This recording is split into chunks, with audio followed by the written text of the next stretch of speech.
এরকম পিৎজার রেসিপি যদি জানতে চাও অবশ্যই পুরো ভিডিওটা শেষ পর্যন্ত দেখতে থাকো আর কেমন লেগেছে সেটাও অবশ্যই জানিও কমেন্ট করে। নমস্কার সবাইকে। আজ রাতের জন্য বানাচ্ছি পিৎজা। ময়দাটা আমি আগে থেকেই রেডি করে রেখেছি, আর বাবা অতটা পিৎজা পছন্দ করে না, তাই মা আজকে বানিয়েছে বাবার জন্য স্যান্ডউইচ। আর করাতে এখনো হচ্ছে, একটু দেখে দাও।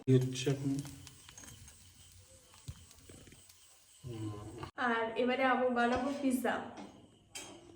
ময়দাটা রেডি হয়ে গেছে, চলো সবজিগুলো কেটে নিই। পিৎজা বানানোর আগে মায়ের স্যান্ডউইচটা একবার টেস্ট করে নিলাম, ভালো। এখানে আমি রেডি করছি পিৎজার রুটিটা। বাড়িতে আমি পিৎজা সসটা নিজেই বানিয়েছি, আর খাওয়ার পরে বোঝা যাবে যে কেমন হয়েছে পিৎজা সসটা। আর বাবু পিৎজা অতটা বাইরে পছন্দ করে না, বাড়িতে যদি করি তবেই মাত্র খাবে, নাহলে খায় না। আর দেখা যাক খাওয়ার পরে বাবু কি বলে কেমন হয়েছে। চলো ফুল রেডি করে নিই, তারপর তোমাদের সাথে শেয়ার করছি। বাড়িতে যেহেতু পিৎজাটা বানাচ্ছি তাই ভরে ভরে সবজিগুলো দিয়ে দিয়েছি।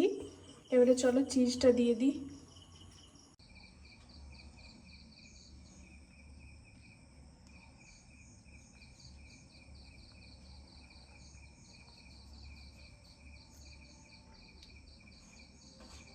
এবারে ঢাকা দিয়ে 30 মিনিট।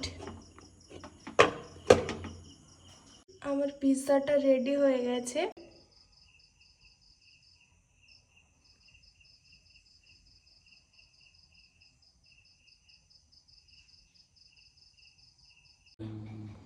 পিৎজা রেডি হয়ে গেছে, এবারে বাবুকে দিচ্ছি যে কেমন হয়েছে টেস্ট করার জন্য।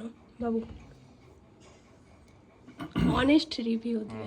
একদম অনেস্ট রিভিউ দেবো।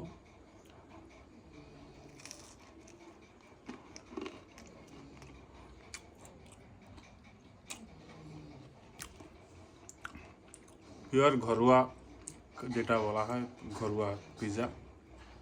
বাইরের মতো আমার অতটা চিজ পছন্দ নয়, অতিরিক্ত যেগুলো চিজ দেয়, ঠিক আছে, কম চিজ দিয়েছে, টেস্ট হয়েছে ভালো। আমি এবারে একটা কথা বলবো। সেম যে কথাটা বলছো, আমি ভিডিও করতে করতে ওই কথাটাই বলেছি যে বাবুর অতটা চিজ পছন্দ নয়, তাই দোকানের পিৎজা অতটা পছন্দ নয়, বাড়ি হলে একটু ভালো লাগে। আমি সেম ওই কথাটা বলেছি। আর তোমরা যদি আমার অন্য কোনো রেসিপি জানতে চাও অবশ্যই কমেন্ট করে জানিও, আমি চেষ্টা করব শেয়ার করে, যদি আমি সেগুলো জেনে থাকি। চলো এই ভিডিওটা এই পর্যন্ত, ভালো লাগলে like comment share and subscribe. Tata.